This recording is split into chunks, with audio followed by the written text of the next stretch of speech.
आज मेरा नाम देश के हर घर में लिया जा रहा है। सब मेरे गुनहगारों को सजा दिलवाना चाहते हैं। हर औरत और लड़के की आंखों में मेरे लिए आंसू हैं। आज हर कोई मेरे दर्द को महसूस कर रहा है। कोई मुझे अभया, कोई निर्भया तो कोई दामिनी के नाम से पुकार रहा है, लेकिन मेरा असली नाम डॉक्टर मौमिता देवनाथ है। मैं कोलकाता के आरजी कर हॉस्पिटल में एक ट्रेनी डॉक्टर थी और आज मैं आपको अपने बारे में सब कुछ बताने जा रही हूँ कि मेरे साथ क्या क्या हुआ। मेरा सपना था कि बड़ी डॉक्टर बनकर अपना सपना पूरा करूँ, अपने माँ बाप की गरीबों को दूर करूँ, उनको हर खुशी दूँ, लोगों की सेवा करूँ, गरीबों की मदद करूँ। मैं बहुत गरीब परिवार की हूँ। मैंने अपने माँ बाप को हमेशा गरीबी से जूझते देखा है। मेरे पापा की छोटी सी दर्जी की दुकान है। मेरे माँ बाप ने मुझे बहुत लाड प्यार से पाला। अपनी ज़िंदगी में मैं बहुत खुश थी। मेरे घर में पैसे की कमी थी, लेकिन प्यार की नहीं। बचपन से ही मैंने अपने माता पिता को मेहनत करते हुए देखा। मुझे याद है एक बार जब मैंने डॉक्टर बनने की इच्छा अपने माता पिता से जाहिर की तो एक गरीब परिवार से होने के बावजूद मेरे पिता को मेरी ये इच्छा सुनकर बहुत खुशी हुई। उन्होंने मुझसे कहा, तुम पढ़ लिख कर बड़ी डॉक्टर बन, मैं हूँ ना। कहते हुए उन्होंने मेरे सर पर प्यार से हाथ फेरा। तब से मेरे माता पिता ने अपनी मेहनत की कमाई से मेरे शिक्षा के सारे खर्च उठाए। मैंने दिन रात नीट की परीक्षा की तैयारी की, क्योंकि मुझे सरकारी कॉलेज में दाखिला लेना था ताकि मेरी शिक्षा का खर्च कम हो सके। मैं बड़ी डॉक्टर बनकर अपने माता पिता को वे सारी सुविधाएं देना चाहती थी जो अमीर लोगों के घरों में होती हैं। मैं उनकी सेवा करना चाहती थी। लोग अक्सर मेरे पिता से कहते थे कि गरीब होने के कारण वे अपनी बेटी को डॉक्टर नहीं बना पाएंगे। ये बातें मुझे बहुत चुभती थी, लेकिन मैंने पूरी मेहनत से पढ़ाई जारी रखी और सभी को गलत साबित कर दिया। आखिरकार मैंने अपनी मेहनत से सरकारी कॉलेज में प्रवेश प्राप्त किया। नीट परीक्षा में मुझे बहुत अच्छे अंक मिले और उसी के आधार पर मुझे कोलकाता के आरजीकर मेडिकल कॉलेज में एमबीबीएस में प्रवेश मिला। मैंने बचपन से अपनी माँ को हमेशा पैसे बचाते हुए देखा था, लेकिन मेरे लिए वह कभी भी खर्च करने से पीछे नहीं हटती थी। मेरी पसंद नापसंद उन्हें बखूबी पता होती थी। मुझे बड़ा करने के लिए उन्होंने बहुत त्याग किए थे।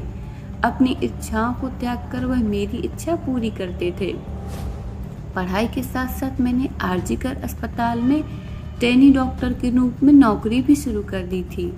2024 का साल शुरू हो गया था। मैं अपने घर में दुर्गा पूजा का आयोजन बड़ी धूमधाम से करना चाहती थी। अब तो मैं डॉक्टर भी बन गई थी, इसलिए मैंने अपने माता पिता से कहा, इस साल हम दुर्गा पूजा धूमधाम से मनाएंगे। जब मैं आरजीकर कॉलेज में हो रहे अत्याचारों के बारे में अपने माता पिता को बताती तो वह कहते, बेटी तुम इन सब चीज़ों में मत पड़ो, हम लोग गरीब हैं, ये बड़े लोग हैं, इनके हाथ बहुत ऊपर हैं कि तुम्हारी मेहनत पर पानी फेर देंगे। हम साधारण लोग हैं, तुम अपनी पढ़ाई पूरी करो, फिर हम देखेंगे कि क्या करना है।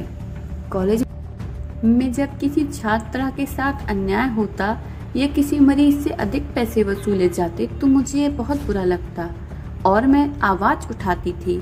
इस पर हमारे प्राचार्य संदीप घोष हमेशा मुझ पर चिल्लाते थे। प्राचार्य होने के कारण हम सबको उनकी बात माननी पड़ती थी और सभी उनसे डरते भी थे, पर मैंने कभी हार नहीं मानी। हमारे अस्पताल में 2019 में संजय रॉय नाम का व्यक्ति भर्ती हुआ था। वह आरजीकर अस्पताल की पुलिस चौकी में काम करता था। वह 4-5 साल से हमारे अस्पताल में काम कर रहा था, इसीलिए उसे हमारे हर विभाग के बारे में पूरी जानकारी थी। कई मरीजों को वह बेड दिलवाता था और इसके लिए उसे पैसे मिलते थे, लेकिन इस संजय रॉय की नज़र बहुत खराब थी। वह अस्पताल में आने वाली हर महिला को गलत नज़रों से देखता था। उसके बारे में भी हम में चर्चा होती थी, लेकिन वह हमारे प्राचार्य का बहुत खास था और उनके लिए हमेशा काम करता था, इसलिए हमने कभी उसकी शिकायत करने का विचार नहीं किया, क्योंकि वे वजह हमने विवाद नहीं चाहा। लेकिन हाँ, संजय रॉय की नज़र बहुत खतरनाक थी। किसी भी लड़की के सामने होने पर उसकी नज़र उसे खा जाती थी, इसलिए मैं ऐसे आदमी से दूर ही रहती थी। लेकिन एक दिन मुझे संजय रॉय और अपने प्राचार्य के ऐसे राज के बारे में पता चल गया जो शायद पता ना चलता तो आज मैं जिंदा होती। संदीप घोष कुछ बड़े नामी गिरामी लोगों के साथ मिलकर हमारे अस्पताल में गैर कानूनी धंधे कर रहा था, और जब मुझे इसके बारे में पता चला तो मैं कहाँ चुप बैठने वाली थी, पर मैं सही मौके की तलाश में थी उनका पर्दाफाश करने के लिए। पर उससे पहले मैं उनके निशाने में आ गई। मैं इस लड़ाई में अकेली थी और उस तरफ अपराधियों की पूरी फौज। उस दिन भी जब मैं घर से निकली, काम से जाने के लिए निकली, मुझे जरा भी एहसास नहीं था कि यह मेरा आखिरी दिन होगा जब मैं अपने घर जा रही हूँ, और अब मैं अपने माता पिता और अपने छोटे से घर को फिर कभी नहीं देख पाऊंगी। शायद इसलिए मैंने अपनी माँ से कहा, पिताजी को समय पर दवाई देना, और रोज की तरह कहने वाली मैं उस दिन जाती हूँ कहकर घर से बाहर निकली। 8 अगस्त को मैं पूरे दिन काम कर रही थी, अपने मरीजों की देखभाल कर रही थी। हमारे सेमिनार हॉल के पास एक कमरे का निर्माण चल रहा था, इसलिए ऊपर आने जाने का ज़्यादा मूवमेंट नहीं था। हम सब वार्ड में इकट्ठा थे। 4-5 लोग हम बातें कर रहे थे। उस समय संजय रॉय भी वही था और वह हमारी बातें सुन रहा था, लेकिन मैंने उस पर ध्यान नहीं दिया। कुछ समय बाद वह वहाँ से चला गया और हम सब ने खाना खाया। फिर सभी अपने अपने काम पर लग गए। मैं थोड़ा फ्री थी, इसलिए मैंने रात को माँ को फ़ोन किया। जब तक कि मैं माँ को फ़ोन नहीं करती तब तक वे और परेशान होती रहती, लेकिन मुझे ये नहीं पता था कि यह मेरी माँ से आखिरी बातचीत होगी। माँ के फ़ोन उठाते ही मैंने पूछा, पिताजी समय पर दवाइयाँ ले रहे हैं ना? इसका ध्यान रखना, मेरी चिंता मत करना, मैंने खाना खा लिया है।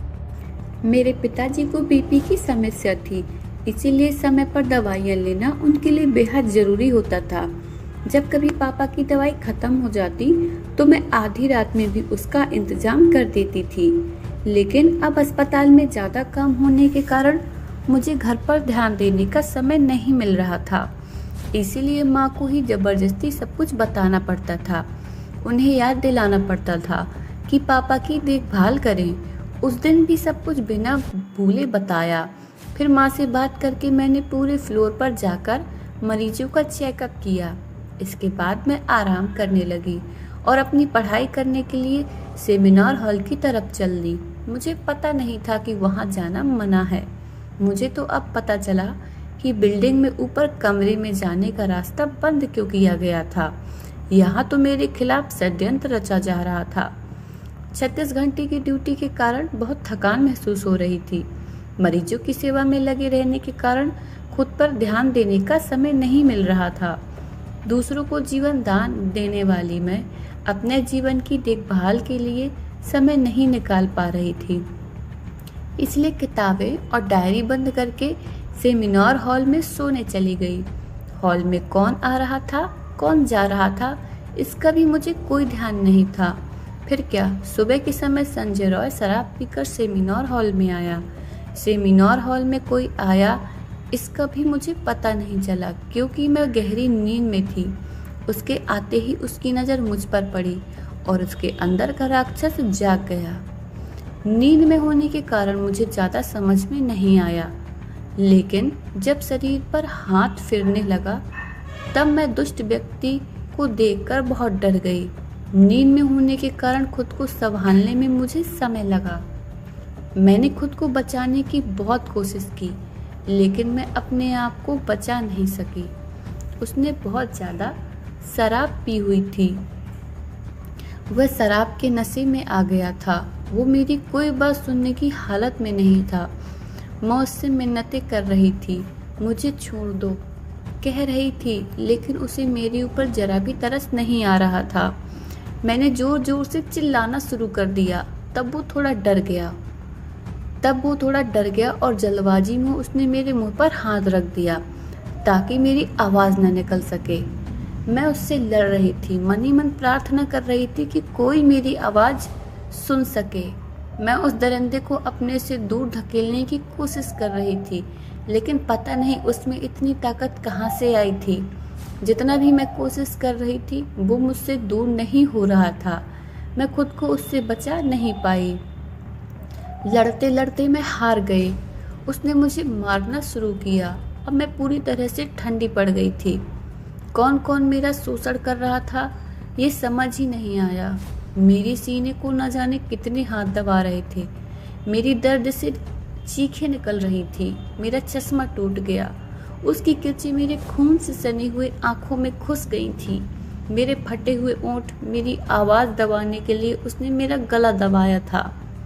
खुद को बचाने की कोशिश में मेरे खून से सने हुए नाखून इस बात का सबूत हैं। उसने मेरे शरीर पर अनगिनत वार किए। मेरी जान की हड्डी तोड़ दी, मेरी गर्दन की हड्डी तोड़ दी, मेरे प्राइवेट पार्ट को जख्मी कर दिया, मेरे होठों को जख्मी कर दिया।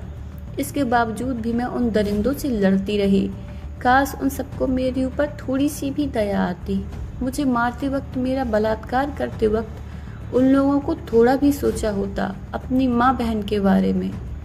मैंने अपनी ज़िंदगी में इतनी मेहनत की, उसका मुझे कोई फल नहीं मिला। अफसोस है। उस वक्त मेरी आंखों के सामने सिर्फ मेरी माँ पापा के चेहरे आ रहे थे कि वो कैसे रहेंगे मेरे बिना। दोस्तों, आज मैं इस दुनिया में नहीं हूँ, लेकिन मैं आप सबसे यही पूछती हूँ कि क्या मुझे न्याय मिलेगा? क्या आप मुझे इंसाफ दिलवा पाओगे? मेरी यही मांग है कि उन दरिंदों को फांसी होनी चाहिए जिन्होंने मेरे सपने, मेरी ज़िंदगी, मेरे माँ बाप, मेरा घर, सब कुछ मुझसे छीन लिया और बहुत बेरहमी से मुझे मार डाला। उम्मीद करती हूँ कि आप सब लोग मिलकर मुझे न्याय दिलवाएंगे। इस वीडियो को इतना ज़्यादा से ज़्यादा शेयर और लाइक करें कि सभी लोगों तक मेरी दर्द भरी कहानी पहुँच सके और मुझे इंसाफ मिल सके।